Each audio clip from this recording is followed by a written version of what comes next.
Bonjour à tous, ravi de vous retrouver dans Smart Job, le rendez-vous RH Emploi de Bismart. Très heureux d'être avec vous ce matin. Débat, analyse, expertise évidemment chaque jour en direct du lundi au vendredi. C'est un vrai plaisir et puis vous allez retrouver vos rubriques habituelles. Bien dans son job, le conseil autrement. On va en parler, traiter les divergences en cherchant surtout à faire converger les points de vue. On en parlera avec le directeur de Sémaphore qui est une agence de conseil. Il est avec nous. Smart et Réglo, le contrôle de l'activité du salarié. Tous les détails avec un avocat dans notre rubrique. La pause café avec Eva Ben Saadi. Voyage immobile, oui, pour tous les cadres, tous ceux qui voyageaient, c'est fini. Et évidemment, ils voyagent à travers les Zooms et les visios.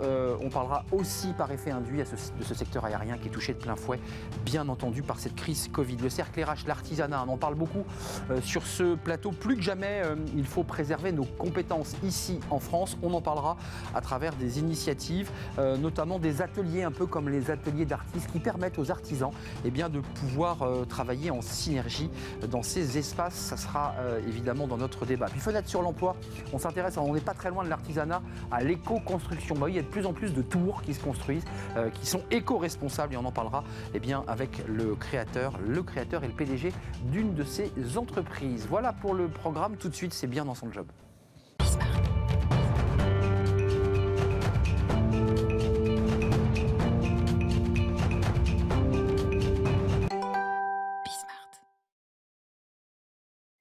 Bien dans son job, notre rubrique comme chaque jour, on va parler du conseil. Oui, les entreprises de conseil, elles aussi, percutées depuis cette crise Covid, dont on parlera le 16 mars prochain. Ça fera un an, donc on approche à grands pas de cette année très particulière. On en parle avec Jérôme Bourron. Bonjour Jérôme. Bonjour. Ravi de vous accueillir sur le plateau. Directeur général délégué de Sémaphore. Alors Sémaphore, c'est un des éléments du groupe Alpha, qui a deux branches. Ouais. Secafi d'un côté 600 salariés, 300 côté Sémaphore. Donc vous êtes à la tête d'une entreprise de 300 collaborateurs, une entreprise de conseil. D'abord, un mot sur le directeur délégué d'une entreprise de conseil qui lui aussi prend en pleine face la crise Covid. Qu'est-ce qui se passe? Comment on réinvente le conseil dans une situation historique et si particulière? D'abord, assurer la protection de nos salariés, la prévention santé au travail. Ça, c'est l'ancien DRH qui parle. Exactement. Vous avez été DRH. J'ai été DRH, oui, c'est toujours un métier que j'ai au cœur. Protéger les salariés donc dans leur activité, en instaurant le télétravail comme recommandé par le ministère. Et puis aussi faire en sorte que lorsque nos consultants et consultantes interviennent chez nos clients, puisque c'est une demande encore fréquente, ils bénéficient des protocoles de santé au travail et de sécurité de ces zones d'intervention. Attendez, qu'on soit précis, vous vous êtes retrouvé un peu en première ligne sans le vouloir, avec des entreprises qui vous disaient, écoutez, on a signé, nous, un accord, il faut que la personne soit physiquement là. Exactement. On a aussi des entreprises qui nous invitent à intervenir en distanciel, de plus en plus, y compris pour toutes nos solutions d'accompagnement des personnes. Mais on a encore des interventions en présentiel pour assurer des antennes d'emploi, des réunions collectives, des ateliers auprès de salariés qui en ont besoin. Et puis dans nos missions d'intervention auprès des directions. Alors, Jérôme Bourron, pour ceux qui nous regardent, le conseil, c'est un mot un peu vague, c'est un mot un peu valise. La mission, l'action de Sémaphore, c'est quoi exactement? Vous intervenez à quel moment? On accompagne les organisations publiques et privées dans leur stratégie, leur transformation, l'ensemble de leurs projets, en conciliant performance, qualité de vie au travail. Notre marque de fabrique, c'est ça, c'est de faire en sorte de concilier les divergences, de faire en sorte que les parties prenantes de l'organisation, internes et externes, dialoguent pour arriver à des compromis négociés.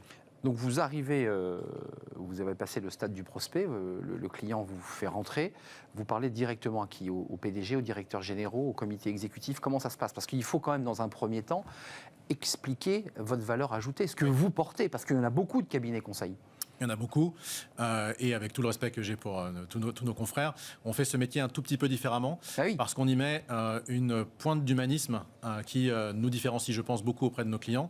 On fait en sorte que les enjeux de performance économique et financière qu'on assume lorsqu'on intervient soient plus que matinés d'enjeux humains, sociaux, professionnels. C'est ça qui fait notre marque de fabrique. On parle au PDG, on parle au comité de direction, et on parle à toutes les parties prenantes de l'entreprise, les salariés, les personnes au travail et aussi leurs représentants. Jérôme, vous nous dites en creux que la tentation d'une entreprise dans un premier temps, lorsqu'elle est en difficulté, on en parlera, parce que vous avez des exemples très concrets de restructuration, elle se dit d'abord la première chose qu'on va faire, c'est qu'on va dégraisser. Et vous leur dites, peut-être, mais réfléchissez. Il y a beaucoup de situations différentes. Il y a beaucoup de patrons et de patronnes qui réfléchissent aussi avec un pas de côté par rapport à ces réflexes premiers et qui d'abord transforment leur organisation, changent des méthodes de travail et font en sorte que les choses s'améliorent dans des zones de leur organisation. Pour celles et ceux qui seraient contraints à des restructurations, puisque c'est jamais un plaisir, on fait en sorte de les conseiller sur la manière de le faire au mieux. On a accompagné par exemple pendant 6 ans, une entreprise qui s'appelait Maury Ducrot, Maury Global. Connu, bien sûr. Un rapport de l'IGAS vient de sortir. Transport logistique. Transport logistique, effectivement. Un rapport de l'IGAS vient de sortir qui montre qu'avec un groupement d'autres cabinets de conseil qu'on pilotait, on a atteint 96% de reclassement des personnes qui étaient concernées par ce plan de restructuration. Très bon CDI, résultat. des CDD exceptionnels, des CDI, des CDD ou des créations d'entreprises pour ces personnes. C'est ça qui nous motive. L'évolution, 6 ans, c'est très long. Très long. Donc c'est un dossier que vous suivez, dans lequel vous vous êtes impliqué, qu'on supervise, qu'on observe. Vous avez évidemment des collaborateurs qui sont dans l'opérationnel. Quelles ont été les étapes ? Il y a eu des tensions, parce que vous parlez de rapprocher plutôt que de faire diverger. Il y a eu des moments où l'entreprise a dit, écoutez, non, on ne peut pas. Et on arrive à 96% de reclassement. Ouais. Comment on arrive à ce chiffre-là ? La parole, la négociation ? Il y a eu beaucoup de tensions, parce que c'était un dossier qui avait un écho médiatique fort, des enjeux importants pour le territoire et puis pour l'emploi en France. On a fait dialoguer les pouvoirs publics, l'entreprise concernée, les représentants, les salariés et aussi tout l'écosystème de l'emploi sur les bassins d'emploi concernés, de manière à trouver des solutions positives pour les personnes. Ça a été aussi votre mission ? Oui. C'est-à-dire créer en fait une rencontre entre l'offre et une nouvelle demande de salariés qui allaient se retrouver sur le marché du travail. C'est ça aussi le boulot d'un cabinet de conseil. C'est la préfiguration d'un dispositif qui s'appelle Transition collective aujourd'hui et qui consiste à faire en sorte de concilier les entreprises qui recrutent et puis celles qui se séparent de salariés ou d'une partie de leurs salariés, faire en sorte que les transitions soient positives. 96%, il faut quand même noter, en plus c'est un rapport de l'IGAS qui est en général une autorité, on l'attend un peu ce rapport de l'IGAS en général, ça fait toujours un peu peur, et là c'est extrêmement positif pour l'action que vous avez menée avec d'autres, il faut le préciser. Oui, bien sûr. Ça se passe comment d'ailleurs quand on est un cabinet de conseil qui, ici, sur un plateau de télé, dit on fait un peu différemment des autres, c'est-à-dire qu'on demande parfois de faire un pas de côté, de regarder de manière un peu plus humaine les dossiers. Tout le monde ne fonctionne pas comme ça, il n'est pas question de critiquer vos collègues, mais j'imagine que c'est un élément différenciant. Les patrons entendent cet argument-là ou ils ne sont pas réceptifs dans un premier temps à ça ? Ils sont très réceptifs parce qu'ils ont compris désormais pour la plupart que les conditions du succès, c'était de faire en sorte que les parties prenantes de l'entreprise dialoguent et que les choses se passent au mieux possible, y compris dans les situations difficiles, dans les situations de tension, dans les situations qui mettent des interlocuteurs mal à l'aise ou en affrontement. Moi, j'aime beaucoup l'activité de coopétition. Coopétition, j'adore ce mot. Coopétition avec nos confrères. On est souvent en concurrence pour gagner des marchés ou des positions, pour accompagner de plus en plus des clients. Mais on sait aussi, sur des fondamentaux professionnels, des registres importants de nos métiers, coopérer et faire en sorte que lorsque un client a besoin de force, on s'associe pour mener à bien ses missions. Juste quelques mots, parce que c'est intéressant d'avoir une photographie à travers des cabinets conseils. Vous êtes un gros cabinet, c'est Mafor. Quel est l'état des lieux, l'état d'esprit des entreprises que vous rencontrez aujourd'hui ? C'est qu'il y a beaucoup d'études qui sortent aujourd'hui avec des entreprises qui, pour l'instant, n'ont pas décidé, c'est ce que dit la NDRH, de se séparer de collaborateurs. Ils n'envisagent pas de plans sociaux massifs, mais ils sont dans l'incertitude. C'est ça, c'est la photo que vous avez ? Alors on rencontre deux types d'entreprises. Celles qui vont bien, voire très bien. Il y a des secteurs en ce moment qui se portent vraiment bien dans notre pays. Lesquels ? La grande distribution Oui, le numérique, beaucoup de secteurs. Et donc on accompagne, par exemple, on accompagne ces structures dans leurs projets de développement et dans leur transformation. Elles ont besoin de recruter, d'acquérir des compétences, de se positionner sur leur marché. Et donc on les accompagne dans ces moments-là. On les accompagne aussi sur des sujets qui sont des sujets socles, comme les sujets d'égalité femmes-hommes ou les sujets de lutte contre les violences sexistes ou sexuelles au travail. Ça, c'est une valeur ajoutée. Ça, c'est une valeur ajoutée. Oui, on est très présent sur ces sujets. Et là, normalement, toutes les entreprises de plus de 50 salariés ont publié leur index d'égalité femmes-hommes. Voilà. Donc vous l'observez. On l'observe. Et puis de cette base, vous allez bâtir avec eux quelque chose. Des plans d'action pour effectivement réduire l'écart de rémunération femmes-hommes à quelques jours de la journée internationale des droits des femmes. Le 8 mars. Il faut effectivement continuer d'être actif sur ces sujets et de faire réussir ces sujets. Donc il y a des entreprises qui vont bien et qu'on rencontre, et il y a celles qui vont moins bien et qu'on accompagne effectivement dans leur projet du moment. Ça peut être des projets attentistes, vous le disiez, avec les PGE, les prêts garantis par l'État, qui soutiennent la trésorerie et l'activité des entreprises. Heureusement. Heureusement, notre pays a réussi cette étape-là. Et puis, elle prépare néanmoins le rebond ou leur évolution. Et donc, on accompagne cette transformation. Transformation, ça veut dire, on entend beaucoup de digital, beaucoup de transformation. C'est quoi aujourd'hui ces entreprises qui sont dans une zone un petit peu de turbulence? Qu'est-ce qu'elles veulent faire? Qu'est-ce qu'elles doivent faire, en quelques mots? On accompagne un grand de l'automobile, par exemple, qui passe à de nouvelles logiques industrielles et qui donc transforme des compétences du monde d'avant vers le monde nouveau. Et donc l'hydrogène, l'électrique, c'est tous les sujets qui sont sur la table. La data, le numérique, les voitures autonomes. Et donc on accompagne la reconversion de salariés des métiers anciens vers ces métiers nouveaux. On les accompagne aussi dans le recrutement de nouvelles compétences. Un exemple parmi d'autres. C'est très intéressant parce qu'effectivement, les métiers de demain, on ne les connaît pas encore. On les connaît pas encore. Vous êtes aussi sur ces sujets-là, évidemment. C'est un plaisir de vous accueillir, Jérôme Bourron, sur le plateau. Plaisir partagé. Directeur général délégué de Sémaphore, qui appartient au groupe Alpha, oui. Puisque dans quelques jours, d'ailleurs, on recevra le patron, votre PDG. Ouais. Il sera sur notre plateau. Il a aussi une vision assez politique des choses. On en parlera avec vous. C'est un plaisir. Sémaphore qui fait du conseil autrement. Et on l'a compris à travers cette interview. Tout de suite, c'est Smart et Réglo, le droit. Oui, le droit. On n'y coupe pas au droit. Évidemment, le rapport de subordination, le contrôle des salariés, on en parle. C'est une des bases du contrat de travail. On en parle avec un avocat. Et c'est Smart et Réglo. Smart et Réglo. Réglo parce qu'on va faire du droit, comme chaque jour, sur ce plateau avec un avocat. Thierry Meillat, bonjour. Bonjour. Ravi de vous accueillir, avocat associé en droit social au cabinet Hogan Lovells. Avant de parler, je dirais, du cadre un peu général, parce qu'on n'est pas non plus en licence de droit à l'université de Nanterre, il y a quand même un point intéressant pour les avocats, c'est ce télétravail qui est en train de, déréguler le socle du droit. Vous voulez nous parler aujourd'hui du contrôle de l'activité du salarié. Dès qu'on signe un contrat, il y a un rapport de subordination. Commençons par l'actualité. Est-ce que ce télétravail modifie ce rapport de subordination, puisqu'on est plus en présentiel dans l'entreprise et qu'il y a une marge de liberté plus grande pour le salarié dans ses déplacements, dans ses choix et dans son autonomie? Est-ce que ça change des choses ? Pratiquement oui. Le cadre juridique en réalité demeure le même, c'est-à-dire, vous le disiez, le droit pour l'employeur de contrôler l'activité de son salarié avec des limites, évidemment, avec la nécessité de consulter les représentants du personnel lorsqu'il y en a, avec l'intervention de l'inspecteur du travail sur les moyens de contrôle. La proportionnalité, mais comme vous le dites très justement, là, en fait, une distension finalement de la relation, puisque le salarié n'est plus dans les locaux.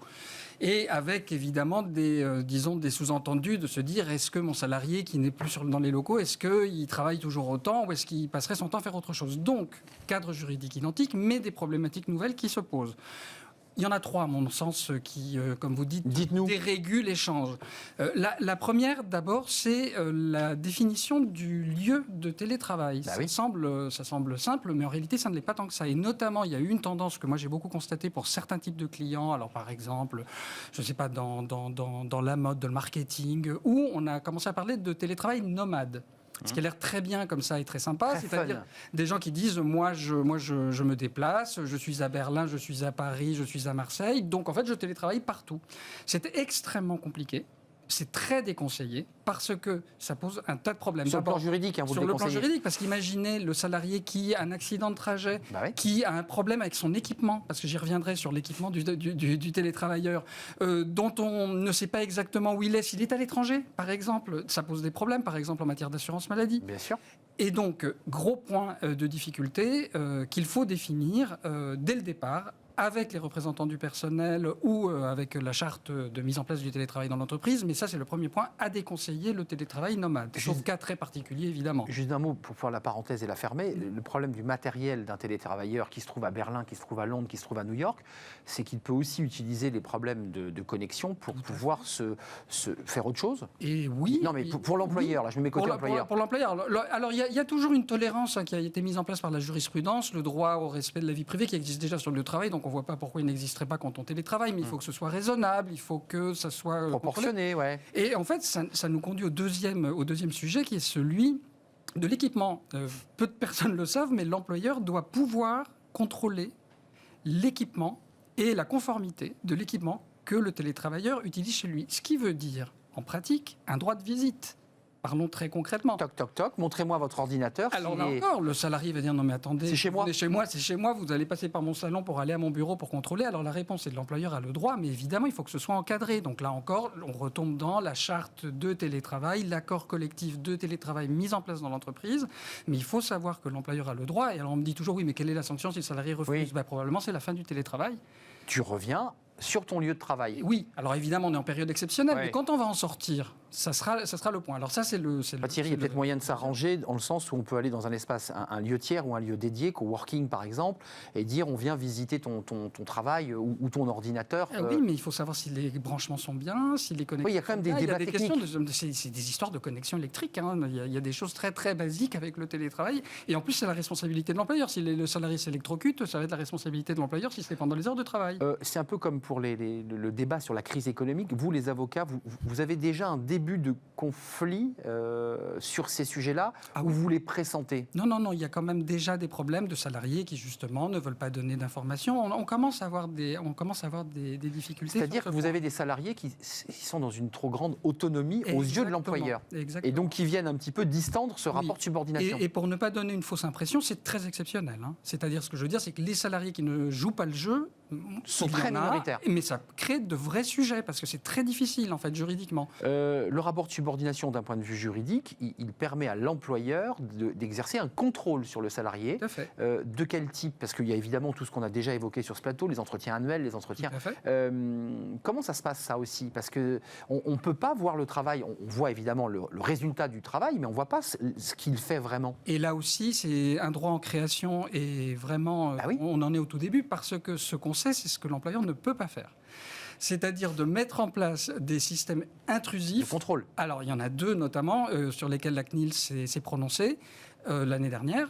C'est d'abord ce qu'on appelle les keylogs, c'est-à-dire le fait de détecter le simple fait que le salarié est en train de taper sur son clavier pour savoir qu'il est en train de travailler. Et en plus, ça permet des contrôles de productivité dans certains cas. Bien sûr. Là. Combien de temps il a mis les mains sur le clavier? Exactement. Et à partir de quand, jusqu'à quand? C'est interdit. C'est trop intrusif. Filmer le salarié en permanence. La question s'est posée. Tu arrives sur ton poste de travail, la petite caméra s'allume, je filme. Et tu es en visio tout le temps? Je suis interdit. La CNIL a dit, c'est trop intrusif. Évidemment, on peut faire des zooms, hein. C'est pas la question, mais c'est autre chose. Non, mais c'est pas être filmé en permanence. Exactement. Zoom, on allume et on éteint. Mais ce qui est normal d'ailleurs, parce que la vidéosurveillance, c'est des principes qui ont déjà été dégagés depuis longtemps. On peut pas filmer un salarié en permanence sur le lieu de travail, même quand on est dans des endroits un peu particuliers. Donc même sur son lieu de travail d'ailleurs. Pourquoi chez lui? Bah oui. En fait, il y a quand même. Il y a quand même cette tentation chez l'employeur de se dire bon, j'ai quand même envie de surveiller. Alors même si effectivement on évolue, mais en tout cas j'ai envie de surveiller. Alors effectivement, souvent des employeurs vont pas employer des moyens détournés en organisant des réunions impromptues ou des choses comme ça. Là, c'est différent. On est dans la zone grise, on va dire. Mais en tout cas, il y a quand même des systèmes intrusifs qui sont interdits. Donc, j'aurais tendance à dire qu'on est dans le système habituel, sauf que ne perdons pas de vue, parce que je parle des systèmes intrusifs, mais il y a des systèmes dont on peut se poser la question. Vous savez que maintenant, il y a des logiciels de productivité. Alors, par exemple, un logiciel, et alors j'ai été interrogé là-dessus par un client, Microsoft 365. Si vous le mettez dans un cadre professionnel, vous avez des fonctionnalités possibles qui sont des fonctionnalités de productivité. Tout simplement Microsoft 365. Voilà, qui vous permettent en fait de savoir très exactement ce qu'est en train de faire vos salariés, comment ils travaillent, à quelle vitesse, etc. C'est pas interdit en soi. Il faut consulter le comité d'entreprise. Après, l'inspecteur du travail dira si c'est proportionné. Et puis, il faut le savoir. Et c'est tout le problème. Permettez-moi de le dire, je ne savais pas. Je ne vais pas, mais le client en question m'interrogeait parce que le comité d'entreprise, le comité social économique, l'avait saisi en lui disant mais est-ce que vous savez qu'il y a des fonctionnalités? Même lui peut-être ne savait pas. Et en fait la société m'appelait pour me dire mais je ne savais pas, heureusement ils ne les avaient pas activés. Mais il suffit de cliquer et passer en vert. C'est quand on prend l'abonnement en fait, au logiciel, en fait, après, on paye en fait. Ça veut dire que même le créateur de logiciel a intégré dans son concept. Et évidemment, vous imaginez bien que des gens comme Microsoft ou comme Google savent très bien que c'est un marché gigantesque. Et donc en fait, tout ça est en route. Donc on est en train de construire le droit. C'est très intéressant d'ailleurs parce qu'on passe à autre chose. Vous reviendrez nous le dire parce que quand vous dites construire le droit, c'est-à-dire que c'est un droit qui est en train de vivre. Il est vivant ce droit et il va devoir s'adapter à tout ça. Et il va se construire, à mon avis, depuis l'entreprise et il va remonter. Et comme souvent, le législateur, vous verrez, va être un petit peu en retard. Oui, c'est ce qui se passe d'ailleurs. Comme souvent, puisqu'il bâtira sur la jurisprudence et sur des cas. Et les entreprises sont vraiment en train de créer le droit. C'est très intéressant, c'est passionnant d'ailleurs. Mais j'allais vous le dire, ce que vous nous dites est passionnant et un peu envoûtant d'ailleurs, parce qu'on a envie de savoir comment tout ça va évoluer. Au croisement de la technologie, on est au croisement de la liberté individuelle. De la liberté, bien sûr. De la technologie. Et de la machine qui est en train de... C'est tellement sympa à la base, le télétravail, on se rend compte que quand on creuse, Ça pose quand même plein de questions. Donc, vigilance. Merci Thierry Meillat d'être venu. Vous êtes avocat spécialiste en droit social chez Hogan Lovells. Merci d'être venu sur notre plateau. Vous revenez quand vous voulez, parce qu'avec vous, on va comme ça faire vivre le droit. On va le prendre par la main, on va le suivre. Voilà, comme sur le chemin, comme sur un chemin. Merci en tout cas d'être venu. Restez avec moi quelques secondes encore. On fait une petite pause café, ça va vous intéresser. Peut-être que vous avez des clients qui vous disent moi, je ne voyage plus, c'est fini, le Covid, finalement, je fais un voyage immobile en visio, je peux parler à mes clients, mais malheureusement, plus de voyage. Tout ça a des incidences, évidemment. Est-ce que c'est inéluctable? Pas sûr. Eva Ben Saadi nous explique tout et c'est la pause café.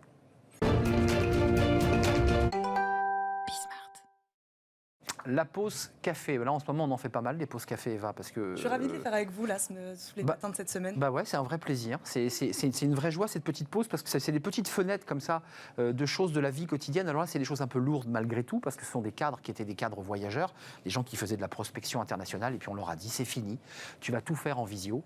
Plus d'avions, plus de voyages. C'est de ça dont vous voulez nous parler, parce que ça a aussi un effet un peu sociologique. C'est économique et sociologique. Tout à fait, ça a plusieurs effets, Arnaud. Pourrons-nous un jour retravailler à l'étranger, vous le disiez, ou repartirons-nous un jour en voyage d'affaires? Ces questions sont légitimes, et les chefs d'entreprise, les salariés, se les posent en ce moment en pleine crise sanitaire. Elles sont au cœur des organisations.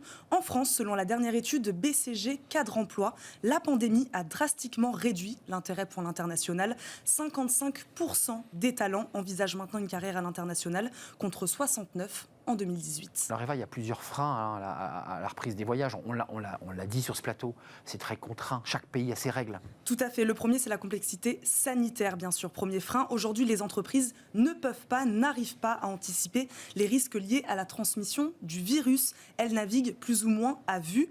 Autre problème, Arnaud, il n'y a pas non plus d'uniformisation des règles.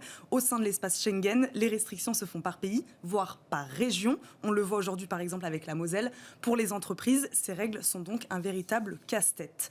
Et enfin, dernier frein, les entreprises le disent aussi, portent sur le manque d'informations durables. Quarantaine obligatoire ou pas, test PCR, voilà, on ne sait plus trop où donner de la tête. Imaginez un cadre qui doit rester 10 jours avant, 10 jours après, il y a 20 jours perdus par l'entreprise, autant rester en visio.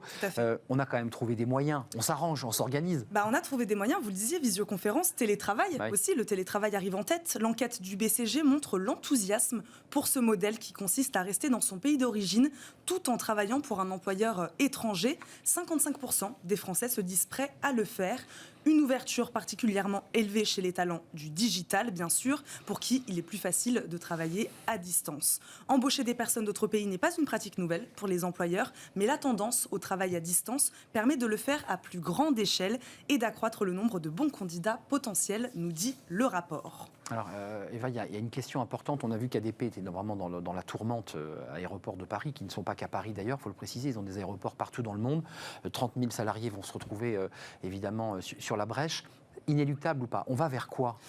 S'il se généralise, le télétravail pourrait, c'est sûr, impacter fortement le volume des voyages d'affaires. Quant à la visioconférence, elle pourrait, elle aussi, prendre une part des déplacements professionnels, mais ne les remplacera pas, Arnaud. Pour les entreprises, la qualité des échanges à distance n'est pas comparable à celle du présentiel. Évidemment. L'avenir du secteur dépendra aussi de l'alignement des réglementations entre les pays, toujours les réglementations. Les voyages d'affaires à l'étranger reprendront car ils constituent une nécessité pour les entreprises tournées vers l'international. Mais la reprise ne se fera pas à l'identique. Les entreprises devront d'abord renforcer le niveau de préparation des salariés, leur procurer une information fiable sur la destination. Parce qu'ils avaient peur, les salariés. Certains ne voulaient plus prendre l'avion par ailleurs. Tout à fait. Ou encore mettre en place des dispositifs comme une assistance médicale en pleine crise sanitaire. Maintenant, ça aussi. Assistance médicale pour leur porter secours en cas de nécessité. La fonction RH, je vous en parlais aussi beaucoup sur ce plateau, aura d'ailleurs un rôle de plus en plus important à jouer dans ces nouveaux modes de fonctionnement. Et les chefs d'entreprise, on a parlé des cadres, certains ne voulaient pas prendre l'avion, certains le désiraient. Qu'est-ce qu'ils disent, les chefs d'entreprise? Les chefs d'entreprise sont finalement plutôt optimistes, Arnaud, puisque 75% des entreprises sondées ont conservé leur plan de mobilité et très peu, seulement 3,5%, ont augmenté ou rapatrié tous leurs salariés. Ce sont d'ailleurs les grandes entreprises, surtout celles ici du secteur industriel, qui se montrent optimistes. Elles sont 32% à envisager la poursuite de leur politique d'expatriation. Elles y voient une vraie stratégie de développement pour 2021, donc elles y croient, mais aussi pour certaines, un soutien à la relance économique. C'est plutôt une bonne nouvelle, notamment pour les salariés d'ADP, parce que quand le trafic aérien va reprendre, évidemment, ces salariés reviendront sur 2022, 2023, 2024, on n'est pas sûr, mais bon. Sans compter qu'on parle d'un avion électrique à hydrogène dans 10 ans, donc tout ça, évidemment, est en pleine mutation, mais peut-être qu'on en reparlera sur ce plateau. Quand même, certains ont trouvé la parade, ils surfent sur la vague, c'est quoi? C'est la vague soleil? Ils surfent sur la vague soleil, surfer soleil. On en manque un peu? À Paris, ça va en ce moment, ça mais va, bon. C'est vrai. Certaines régions font en effet, Arnaud, de ces nouvelles organisations du travail, un argument de vente, dont les îles Canaries, je vais vous parler des îles Canaries, le climat, les plages, moi ça me fait un peu rêver, mais aussi la qualité de vie et la proximité avec les principales métropoles européennes. Le gouvernement régional a donc décidé d'investir 500 000 euros dans une campagne visant à attirer les télétravailleurs espagnols et internationaux pour des séjours de plus ou moins longue durée. Je ne sais pas si ça vous dit. Aller travailler depuis les îles Canaries. Tenerife, c'est pas mal. C'est des volcans, mais c'est plutôt agréable, effectivement. Je crois qu'il fait une petite vingtaine de degrés. Il y fait très doux. Alors, il y a les retraités au Portugal, et puis il y aura bientôt les start-upers et les gens de la tech à Tenerife, parce que c'est ça, en fait. Exactement. Les cadres descendent vers le sud. Oui, ça fait rêver. Bon, il fait pas trop mauvais aujourd'hui à Paris, donc on va rester à Paris. Je serai là demain, rassurez-vous. Merci Eva. Merci pour cet éclairage. Et puis, on suivra évidemment de près le dossier ADP, Aéroport de Paris, qui évidemment, est dans une situation dramatique, puisque les avions sont, pour la plupart, restés au sol. Merci pour cette petite pause café, un voyage immobile. J'adore cette expression. On fait une pause, nous aussi, et on se retrouve juste après. On va parler de l'artisanat. Alors, c'est pas un voyage immobile, l'artisanat, c'est un métier et des métiers. Il y en a beaucoup qui, évidemment, ne sont pas délocalisables et qui permettent à des cadres, par exemple, quitter leur univers de la banque ou du conseil pour devenir ébénistes, par exemple. Et c'est encouragé par des associations. Elles sont sur notre plateau. Venez nous rejoindre, c'est dans quelques instants.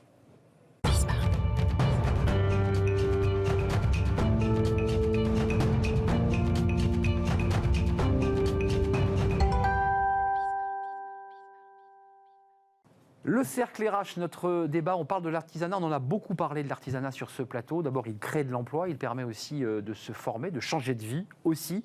On va en parler parce que c'est pour la plupart des métiers qui, comme on dit, qui ne sont pas délocalisables. Je pense en particulier au boulanger, par exemple.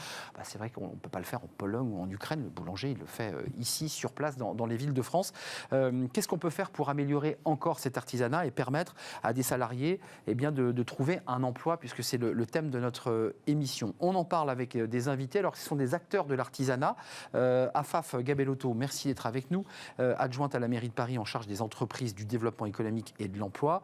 La mairie de Paris, d'ailleurs, qui n'a pas une compétence directe sur les questions d'emploi. Non, puisque c'est la région et l'État, mais on a beaucoup de volonté et beaucoup d'énergie pour aider à l'économie parisienne et aux transmissions de l'artisanat, de l'économie en règle générale, donc beaucoup d'ambition. On va en parler avec vous dans quelques instants. Raphaël Roig, merci d'avoir répondu à notre invitation. Bonjour. Responsable de formation MEC ici, c'est en deux mots, MEC ici, on peut le dire vite, MEC ici. C'est né à Montreuil, parce qu'on verra qu'il y a d'autres sites. Je comparais ça, peut-être que je me trompe, mais un peu comme les ateliers d'artistes, où on permet à un sculpteur, à un peintre, à des gens qui font de l'art contemporain, de pouvoir se réunir dans un espace dédié. Ils ont chacun leur espace et vont pouvoir développer leurs talents, leurs activités dans plein de domaines. Et vous l'avez lié, et ça je sais que c'est important d'en parler, au numérique. Tout à fait. Il n'y a pas que le métier du bois et les métiers manuels, il y a aussi les travails du numérique. On va en parler avec vous. Avec nous, j'ai perdu ma feuille, mais vous allez nous donner votre nom, parce que je connais votre histoire. Alexis Malmeza. Malmeza, alors votre histoire est intéressante parce que vous étiez dans le tertiaire auparavant. C'est ça. Et puis vous faites partie de ceux dont on parle sur ce plateau qui ont dit moi j'en ai un peu marre de cette vie du tertiaire, du costard, de l'ordinateur, et je veux devenir ébéniste. Ébéniste d'art d'ailleurs, en fait, de très, très beaux objets. J'essaye de faire de l'art, j'ai pas envie de faire du simple mobilier, j'ai envie d'aller un peu plus loin que ça. Je vais vous donner la parole tout de suite parce que quelque part vous êtes l'incarnation, parce que vous avez été accueilli dans l'espace MEC ici, donc ça vous a servi de base et de rampe de lancement. Vous vous sentez aujourd'hui artiste ou artisan ? Je me sens aujourd'hui plus artisan qu'artiste. Mais j'aimerais un jour qu'on me considère plus comme un artiste, parce que j'aimerais vivre de mes créations. Vous allez vers ça, en tout cas. J'aimerais, aller vers ça, tendre vers ça. Mais la vie d'avant, vous avez croisé plein d'hommes en costume cravate qui font du conseil, qui sont avocats, qui ont des fonctions dans le tertiaire. Vous regrettez ce moment-là où on mettait le costume, on mettait la cravate ou... Pas du tout. Mais pas du tout. Vous le dites, mais pas du tout, du tout. Pas du tout. Alors, Évidemment, je gagne bien moins ma vie, mais bien moins bien ma vie, mais aujourd'hui, je suis tellement plus heureux que ça. Qu'est-ce qui vous rend plus heureux, pour faire simple? Bah, en fait, on le devine, hein, je fais de naïf. Je sais pas, mais c'est tellement satisfaisant de fabriquer quelque chose de ses mains, de voir la pièce évoluer et grandir, de voir 2 panneaux s'assembler parfaitement et que la jonction soit nickel. Ça, c'est très, très satisfaisant. Et le soir, quand je rentre à la maison, j'ai des choses à raconter. Ce que vous n'aviez pas auparavant? C'est l'ambiance bureau, Si. c'est-à-dire les collègues, le rapport de subordination, le chef qui contrôle, Mais en fait, tout ça, vous en vouliez plus, quoi? C'est-à-dire que quand je rentrais avant le soir à la maison, j'étais commercial, donc ce que j'avais fait le jour même, j'avais fait la même chose la veille et je faisais la même chose le lendemain. Donc en fait, mon histoire, quand je rentrais le soir à la maison, c'était toujours la même et j'avais rien d'extraordinaire à raconter à ma femme. Et aujourd'hui, je peux lui dire j'ai fait ci, j'ai fait ça, ou alors j'ai rencontré telle personne et on a tel projet. Donc l'artisanat, ça relance le couple aussi, hein, c'est ce qu'on entend sur ce plateau. Donc, je vous taquine. Dites-nous, parce que il a été accueilli chez vous à Montreuil. Il a commencé chez vous. Quelle est l'initiative? Parce que nous, on a reçu la Chambre des métiers. On a reçu pas mal d'institutions sur ce plateau, qui sont des institutions traditionnelles de l'artisanat, qui sont structurées, évidemment. Qu'est-ce que vous apportez de plus, mec, ici? C'est quoi l'idée?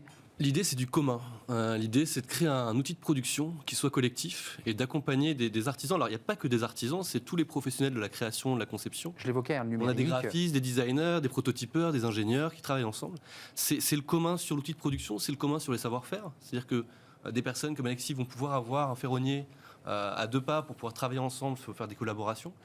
C'est aussi remettre de l'artisanat et de la fabrication en cœur de ville. La pression foncière éloigne les indépendants, en fait, tout doucement. C'est clair. On est d'abord à Montreuil, et puis après on va à Bondy, puis après on va à Bobigny, puis après on s'éloigne, et c'est de pouvoir résister face à cette pression foncière et maintenir ces créativités en cœur de ville, proches de leurs clients, proches de leurs fournisseurs, et créer du commun. C'est une autre façon de travailler, ça convient pas à tout le monde. C'est un peu comme un incubateur, parce qu'on peut aussi le comparer à un incubateur, sauf que les personnes qui sont chez vous, elles ont une activité commerciale, on est bien d'accord. Hein. Elles sont indépendantes. Elles sont indépendantes. Hein, nous, on leur met à disposition un outil. On valorise aussi leur travail, et on leur apporte aussi un peu de chiffre d'affaires, puisque en tant que nous, entreprise, on a accès à des marchés publics, bien sûr. On a accès à des collectivités, on travaille sur du mobilier urbain, de l'aménagement, on a remporté un chantier des JO 2024, et donc là, on va faire travailler nos résidents. Ça, c'est la deuxième activité. La troisième activité, c'est la formation. Donc, on a une activité de formation assez particulière. On ne remplace pas les cursus de formation traditionnels que la mairie de Paris, d'ailleurs, propose, sur des CAP ou voilà.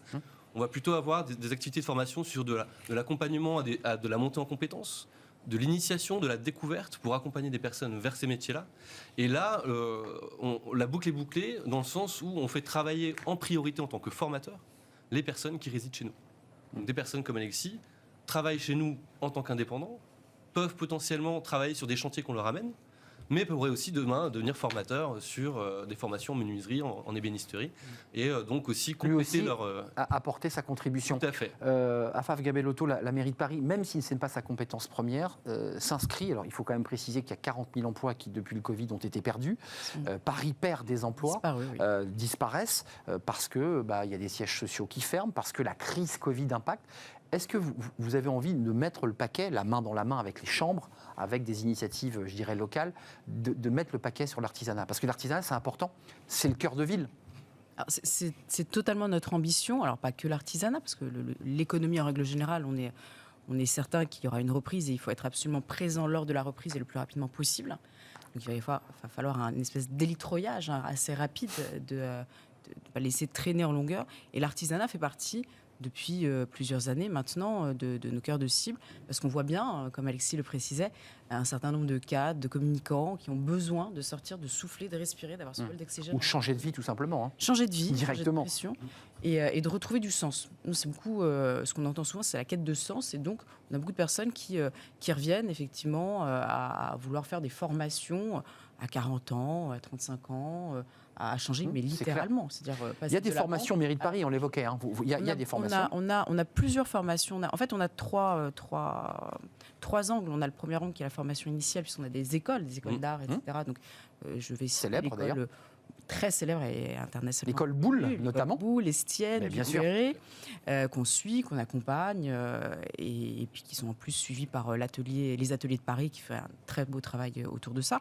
On a tout l'accompagnement de la ville de Paris, même si ce n'est pas notre compétence directe, de mettre en place des incubateurs, des pépinières, de l'immobilier d'entreprise où on va loger, un peu à l'instar de ce que vous faites à Montreuil, des jeunes pousses comme ça qui vont pouvoir et se former et pouvoir se développer. Et puis on forme également les personnes éloignées de l'emploi qui ont des ruptures de vie à un moment donné pour pouvoir, sans prérequis, pouvoir accéder à des métiers qui peuvent permettre réellement une évolution. On a d'ailleurs une formation qui s'appelle Paris Fabrique. C'est 300 Parisiens tous les ans, c'est 1 million d'euros pour des formations justement dans le réemploi, l'artisanat, et ça marche très très bien avec des taux de sortie positifs de plus de 70%. Excusez-moi Alexis d'insister sur ce lien, mais nous, notre émission parle des RH et de l'emploi, donc on a beaucoup de DRH, beaucoup de présidents d'entreprises, de gens qui croient à leur business. Vous, à un moment donné, vous avez retiré la prise. Est-ce que vous encouragez, parce qu'il y a beaucoup de gens dans les études qu'on a de cadre emploi, d'Indeed, qui disent, moi j'ai vraiment envie de renverser la table, j'en peux plus, j'ai plus de sens, c'est ce que vous évoquiez. Qu'est-ce que vous leur diriez, droit dans les yeux ? Faites le pas, n'hésitez pas, ou réfléchissez un peu ? Parce que le train de vie va en prendre un petit coup quand même. Oui, mais en fait, moi je dirais, c'est un peu agaçant ce que je veux dire, mais je dirais oser. Mais c'est ce que tout le monde dit en fait, c'est facile à dire. Et vous l'avez fait ? Oui, je l'ai fait, mais je l'ai fait. En fait, ce qu'il y a, c'est qu'il ne faut pas se poser de questions. Ou pas trop. Mais c'est comme le saut en parachute, on ouvre la porte et on y va. On y va. Si on se pose 36 000 questions, on se dit, ah ouais, non, en fait, je peux pas parce qu'il y a ça. Puis, on a toujours une bonne raison de ne pas le faire. On s'arrête. Et en fait, moi, j'ai dit, bon, j'arrête tout, je me pose plus de questions, je fonce et j'ose. Excusez-moi, il y a les métiers du numérique, il y a les métiers de la création, il y a la ferronnerie d'art. Ce sont des métiers qui disparaissent peu à peu. C'est un savoir-faire qui disparaît de nos villes, on va en parler. Pourquoi les bénisteries ? C'est magnifique, les bénisteries. Pourquoi le bois ? Passion de jeunesse, un grand-père qui vous a éduqué à ça En fait, je pense que moi, j'avais deux solutions suite à ma réflexion. Où j'ouvrais un restaurant, où je faisais de l'ébénisterie. Et il se trouve que j'ai des enfants et que du coup, le restaurant, ça collait pas du tout avec ma vie de famille. C'est clair. Donc, je me suis dirigé vers l'ébénisterie. Mais je ne désespère pas un jour d'ouvrir mon restaurant. Avec des meubles que vous auriez fabriqués. Avec les meubles fabriqués évidemment par Alexis. Voilà, ça marche très bien. Et l'ébénisterie, ça colle très très bien. Et surtout, c'est un truc que je crois j'avais envie de faire depuis longtemps. Je suis attiré par le beau, je suis attiré par le beau mobilier. Alexis, ébénisterie, c'est pas menuisier. Et c'est pas de la marqueterie. C'est quoi la différence ? En quoi ? Quand vous dites que je suis ébéniste, ça veut dire que vous n'êtes pas menuisier. Ah, je suis menuisier ébéniste. D'accord. Vous êtes menuisier ébéniste. On y fait des meubles. Et vous faites de la marqueterie ou c'est un métier en plus, la marqueterie ? Je sais faire la marqueterie, mais j'en fais pas. D'accord. Parce que j'ai pas les outils pour le faire, mais je sais faire. Mais je fais des plaquages, je fais tout ça, oui. Qu'est-ce qui distingue l'ébénisterie de la menuiserie ? Excusez-moi, parce qu'il y a peut-être des gens qui se disent « ça me plaît bien, ça me tente ». La menuiserie, c'est très... ça va être les huisseries de porte, ça va être... c'est du gros, quoi. C'est du gros. L'ébénisterie, ça va être des plaquages, du laiton, des beaux matériaux. On travaille avec le métal aussi, hein ? Oui. Vous travaillez, c'est ça, vous rentrez du métal à l'intérieur de ces structures. Donc il y a des passerelles là. Oui. La valeur ajoutée, vous le disiez, dans le cœur des villes, et je vais poser la question à l'adjointe à la mairie de Paris, mais il y a un vrai débat de pression foncière, de coûts, évidemment, des pas de porte et des fonds de commerce, qui fait qu'un artisan se dit, moi, je ne peux pas payer le loyer, c'est impossible.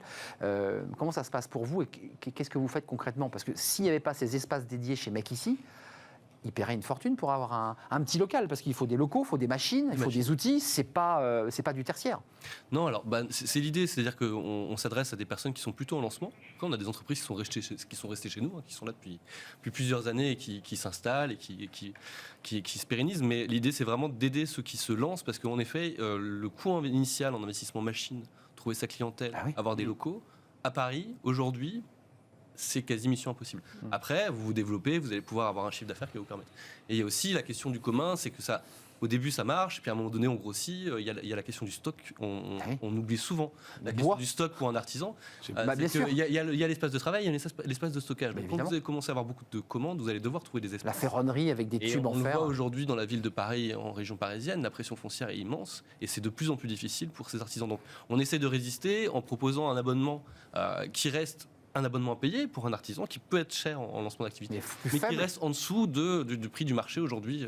Ça vous a permis de vous en sortir. Très abordable. Ça a été un petit tremplin parce que moi j'avais pas d'outils, j'avais que mes ciseaux à bois et ma visseuse. Et grâce à ici Montreuil, j'avais la scie à format, les ponceuses, les scies plongeantes, etc. Matos mis en commun avec les autres. Mis en commun qui m'a permis de faire mes premiers chantiers et de faire évoluer mon entreprise. Sinon, il faut mettre 50 000 € sur la table, trouver un banquier. Juste à Favre-Gabellotto, c'est important parce que la ville de Paris est soumise à cette pression foncière. Comment on fait ? Est-ce qu'il faut tout réécrire ? Est-ce que même il faut réimaginer finalement le montant des bails ? Il faut réécrire comme ça ce droit commercial qui en fait pressure beaucoup de commerçants et d'artisans.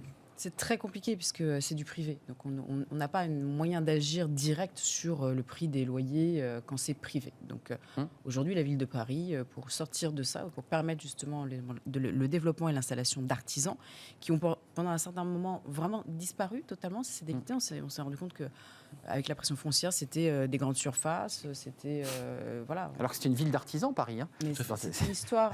On voit les ateliers, voilà. Oui, il y avait une fabrique de porcelaine dans le 18e arrondissement. Oui, parce que vous êtes du 18e. Je suis du 18e. Ouais. Donc, voilà, une fabrique de porcelaine à la fin du 10e siècle. Dans le 18e arrondissement, on a eu de la sériculture, donc de la soie avec les jardins des Tuileries. Tout était là à Paris, il y avait tout. Il y avait tout, donc il y avait Venise, il y avait Paris, enfin c'est une histoire absolument incroyable d'artisanat. Et aujourd'hui, pendant 20 ans, 30 ans, ça a été une pression qui a été menée par la grande distribution, par les grandes enseignes, etc. Donc, qui ont fait monter les prix. Aujourd'hui, il est impossible de s'installer sur Paris, sauf si on a vraiment des spécules et des personnes qui suivent. Donc la ville de Paris a été obligée de préempter. Donc on a préempté des bâtiments, on a fait en sorte de garder un maximum de foncier préserver de l'espace pour nous. Donc aujourd'hui, on veut réindustrialiser Paris, on veut garder des espaces où il y a de la hauteur sous plafond, on peut stocker, parce que voilà, 1 mètre carré, c'est très important qu'on a besoin de stocker. Ça coûte cher 1 mètre carré à Paris. Hein. Et ça coûte très cher. C'est 1 mètre carré, c'est pas 1 mètre carré dans le Cantal. C'est pas 500 €. C'est ça, c'est très cher. Ça peut être 10 000, ça peut être 12 000. Donc on préempte, on fait des hôtels industriels et on permet à des personnes, en faisant des opérations à équilibre, c'est-à-dire qu'on va sortir des opérations qui vont permettre d'être assez rentables et qui nous permettent par ailleurs de sortir des hôtels industriels, qui nous permettent de sortir des loyers très bas pour des personnes qui veulent s'installer et qui sont des artisans, et on veut de l'artisanat à Paris, évidemment. 2 ou 3 chiffres, 24% de l'économie française, c'est ce que représente l'artisanat, donc il faut quand même le préciser, que c'est quand même pas rien, ce sont des entreprises qui créent de l'emploi, et il y a 250 métiers différents, donc parmi lesquels il y a l'ébénisterie, menuiserie, la marqueterie, je ne vais pas tous les citer, sinon on aurait 2 heures. Création d'emplois, parce que mec ici, on a compris, c'est valoriser les métiers de l'artisanat. Les entreprises à qui vous mettez le pied à l'étrier, derrière, elles volent de leurs propres ailes, elles quittent l'espace ou elles sont tellement bien chez vous qu'elles veulent y rester. Comment ça se passe ? C'est un peu comme pour les logements sociaux, de temps en temps, il faut dire aux gens, écoutez, voilà, ça fait 20 ans que vous êtes là, il faut partir maintenant. Non, alors on n'est pas un espace de coworking. Les gens, on ne veut pas avoir de flux tendu, donc il y a une question, il y a quand même une durée de vie.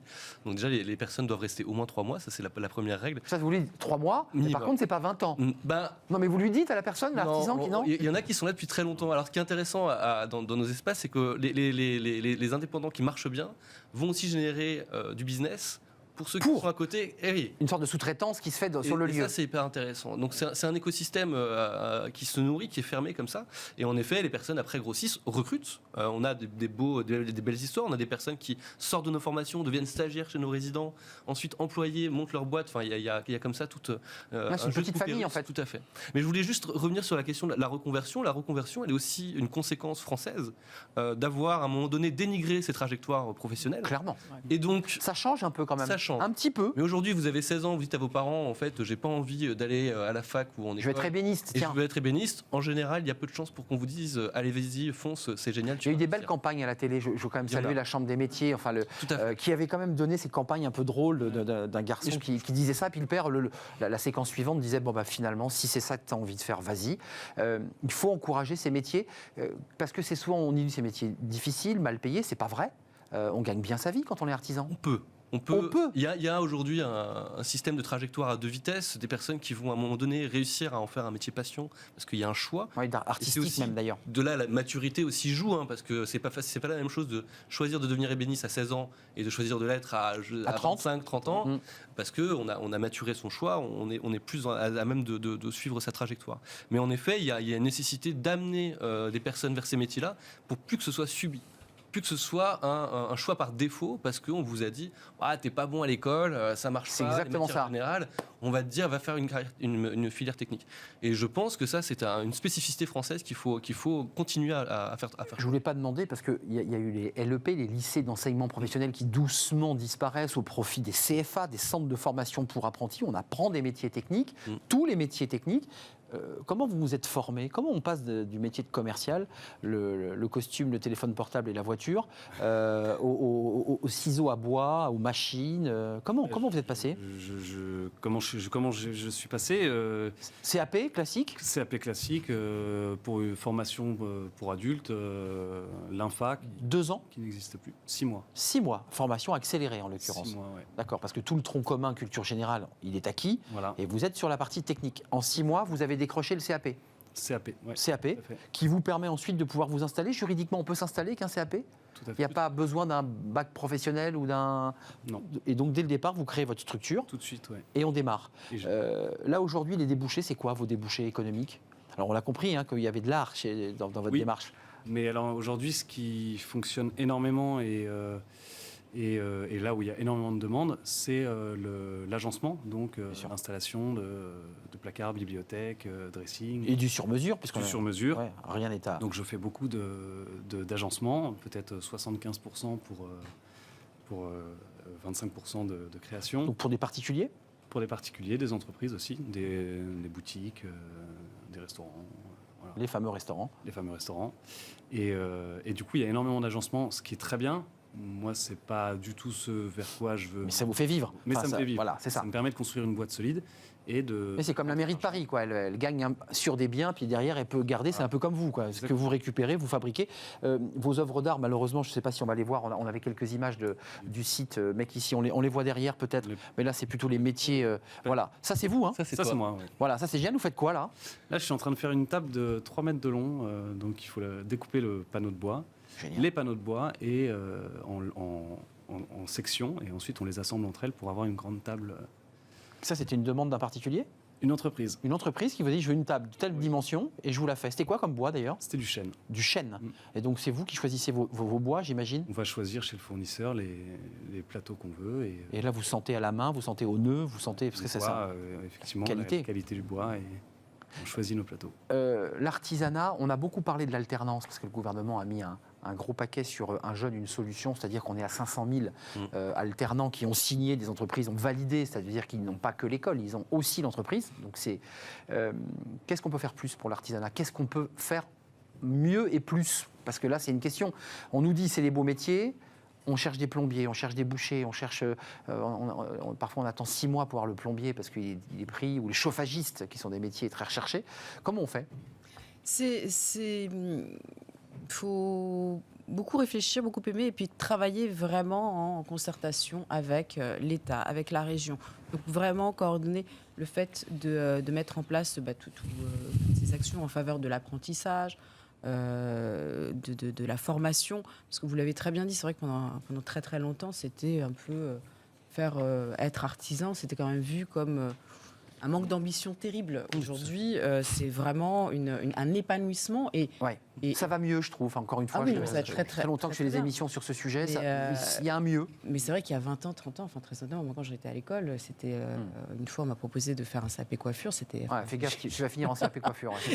Non, mais c'était l'horreur. Alors, il y a des coiffeuses très heureuses et des artisans coiffeurs qui gagnent très bien leur vie, faut-il le préciser. Donc, on accompagne, parce qu'on accompagne avec les gros moyens, donc les moyens de l'État, mais on accompagne aussi avec des moyens intermédiaires. Par exemple, il faut faire dans la dentelle. Donc, vraiment pousser à ce qu'on ait de l'agilité pour permettre le passage déjà à l'artisanat, continuer à installer, continuer à promouvoir, continuer à aimer, c'est-à-dire à faire rayonner au niveau international sur tous les domaines, que ce soit de l'artisanat d'art, du boucher, du boulanger. On a des fêtes de la boulangerie, on a le concours de la meilleure baguette, on a les concours de la pâtisserie. Donc tout ça, ce sont des petites choses qui font aimer ça aux gens. Et puis nous, à Paris, ce qui est très intéressant, on a des vies de quartier. On retrouve des vies de quartier. Au sein de son quartier, on découvre qu'en fond de cours, il y a un ébéniste. qu'on a au fond de... La signalétique me semble importante, au-delà de savoir C'est vrai. qu'ils existent physiquement là, avec une signalétique. Enfin, je dis ça, Non, mais c'est vous y avez sûrement pensé, idée, mais une signalétique qui indique aux Parisiens que là, derrière, il y a un tanneur ou quelqu'un qui fait du cuir, et c'est patrimonial et intéressant. Merci à Faf Gabellotto d'être venu sur le plateau. Vous êtes du 18e, on l'aura compris. Il y avait de la porcelaine dans le 18e. On ne le savait pas. Oui.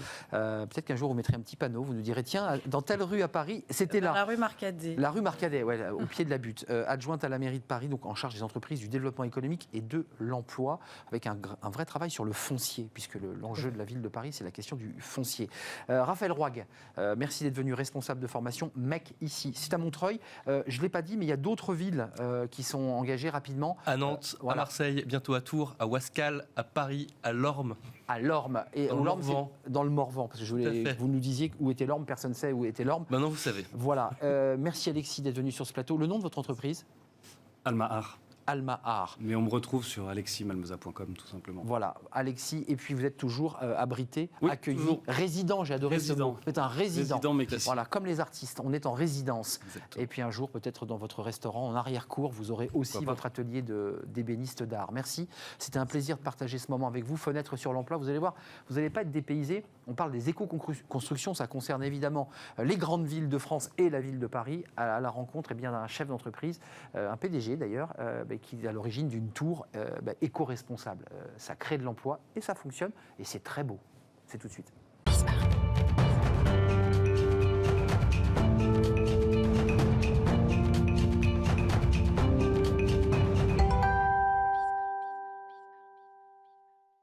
Fenêtre sur l'emploi. Avec, on était dans l'artisanat. Je suis persuadé que vous avez écouté avec intérêt cette séquence précédente. Thierry Bièvre est avec nous. Vous êtes le PDG d'une société qui fait de l'éco-construction. On est un peu à cheval entre l'écologie et la création d'emplois. D'abord, commençons. Combien de collaborateurs au sein de votre entreprise ? Dites-nous. Écoutez, Elitis, aujourd'hui, c'est 150 collaborateurs et notre objectif, c'est de multiplier par 3 cet effectif dans les prochaines années. Parce que vous avez un prévisionnel, parce que vous savez qu'aujourd'hui, les éco-constructions, c'est demandé ?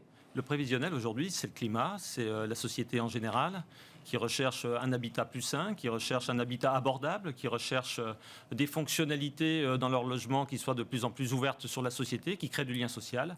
Donc, c'est forcément des métiers d'avenir.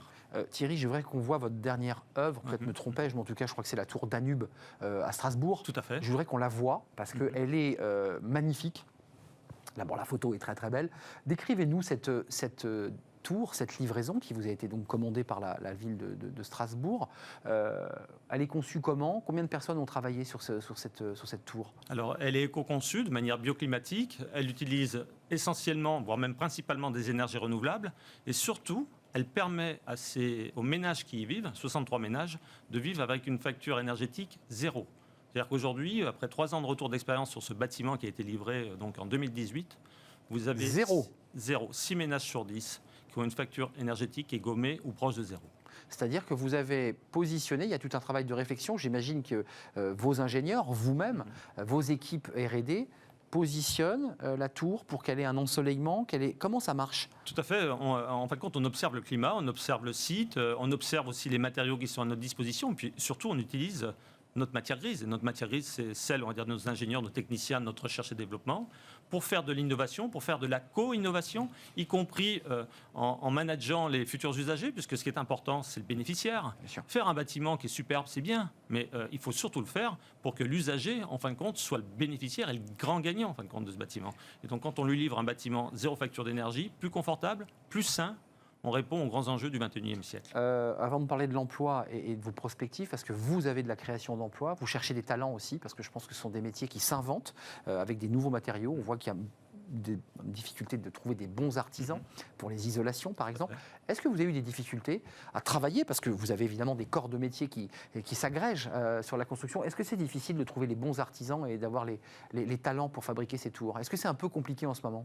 Alors c'est compliqué, on ne fabrique pas assez d'ingénieurs dans nos pays, donc on va être en rupture d'ingénieurs. Voilà, en rupture d'ingénieurs. Alors aujourd'hui, c'est pour ça on cherche des gens ingénieux, des personnalités, des convaincus qu'on peut faire avancer les choses.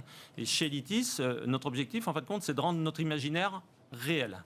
Et donc, notre imaginaire, c'était de faire des bâtiments plus vertueux. Vous avez réussi. Voilà. Et donc, aujourd'hui, c'est de multiplier ces bâtiments. C'est de le faire également, on va dire, dans le secteur de la rénovation, puisque le grand pari, en fin de compte, du climat, c'est aussi se jouer sur la rénovation. Et évidemment, qui n'a pas vraiment démarré. Qui n'a pas encore démarré.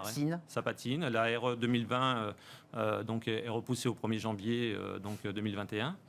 Souvent, on nous explique que c'est par manque de main-d'œuvre et d'artisans qualifiés. Vous le confirmez? Alors, c'est un préjugé.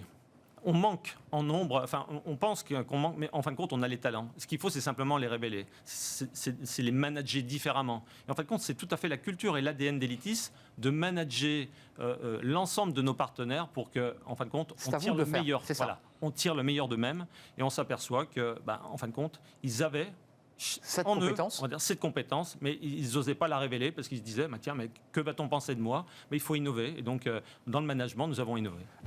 Vos perspectives aujourd'hui, donc 150 collaborateurs, vous allez aller vers 300 collaborateurs. 300, voire un peu plus. Voire un peu plus. En France et en Europe. En France, en Europe, parce que là, aujourd'hui, en tant que PDG d'une entreprise qui est formidable, vous avez un carnet de commandes qui s'est rempli? Alors aujourd'hui, on a une perspective de 2 milliards d'euros donc pour réaliser 100 projets du type de celui de Strasbourg, en France et en Europe, qui nous sont fléchés, en fin de compte, par donc un fonds qui s'appelle Catelarim. Et donc, c'est devenu notre partenaire principal dans le secteur de l'immobilier. Puis, dans le secteur de l'ingénierie et du conseil, on continue donc à fournir des conseils issus de nos retours d'expérience auprès de notre clientèle, que ce soit des promoteurs, des industriels, des collectivités. Vous n'êtes pas que le fabricant ou le concepteur, mais vous apportez aujourd'hui votre valeur ajoutée en matière de conseil. Voilà, en disant quoi? En disant ça marche. En disant ça marche, on prouve par l'exemple que ça fonctionne et donc on peut par ruissellement donc fournir à nos clients donc cette matière grise et leur permettre... Le fameux ruissellement. Exactement, mais le bon. Celui qui ruisselle vraiment. Voilà. C'est ça. Avant de nous quitter, comment on n'y a pas pensé plus tôt? Parce que c'est vrai qu'il y a beaucoup de travail sur le mimétisme, sur les vents, sur le soleil, sur... C'est quoi? C'est parce que les énergéticiens français avaient un peu la main sur le pays et que ça limitait le développement de vos activités? Je pense qu'on est trop techno et qu'on s'est trop posé la question de comment faut-il faire plutôt que de se dire pourquoi et pour qui le fait-on. Donc il y a une forme de bon sens et de pragmatisme. Exactement. 2 milliards, prospective de 2 milliards de commandes en France et en Europe. Exact. Le prochain projet là, sur lequel vous êtes cet après-midi? Donc 2 projets qui vont démarrer. Donc une tour de 60 logements plus 50 logements sociaux à Dijon. Et puis une tour à Saint-Étienne également de 59 logements et de 1000 m² de bureaux. Vous assumez le mot tour? Le tour, il est assumé pour vous? Ce sont des immeubles à hauteur. On va construire en hauteur pour dédensifier, désincarner un petit peu l'urbanité, permettre en fin de compte d'éviter l'étalement urbain, l'artificialisation des sols. Ça n'empêche pas, on va dire, de pouvoir planter au pied, au socle de ces bâtiments. Ça donne des bâtiments qui offrent des vues, du confort de vie. Et ce ne sont pas des gratte-ciel, ce sont des bâtiments qui sont à l'échelle, on va dire, de l'urbanité européenne. 15 étages? 15-16 étages. 15-16 étages, c'est ça, c'est la taille. C'est un plaisir de vous accueillir. Merci beaucoup. Votre entreprise, elle cartonne, Thierry Bièvre, Elitis. Allez voir les réalisations, parce que c'est vrai que ça fait rêver de voir qu'on ne paye pas de facture énergétique. Et puis aller sur le site, parce que j'imagine qu'il y a une rubrique recrutement. Et il y a probablement peut-être des postes qui correspondent à vos désirs et à vos compétences. En grand nombre. En grand nombre. Voilà, vous avez entendu, on recrute chez Elitis. Merci Thierry Bièvre d'être venu pour notre rubrique Fenêtre sur l'emploi. On a vu cette construction Danube. Je me remercie évidemment notre réalisateur Kylian Soula, au son Amanda Montero, et puis je remercie évidemment toute l'équipe Victoire, Pauline Gratel et puis Margot à l'accueil invité. C'est un plaisir de travailler avec elle, et je le dis chaque jour. On se retrouve demain avec le cercle des experts pour commenter l'actualité, confinement ou pas confinement évidemment. Tout ça a une incidence sur notre économie et la façon dont on travaille. Merci à vous, merci de votre fidélité. À demain, je serai là, évidemment, comme chaque jour. Bye bye.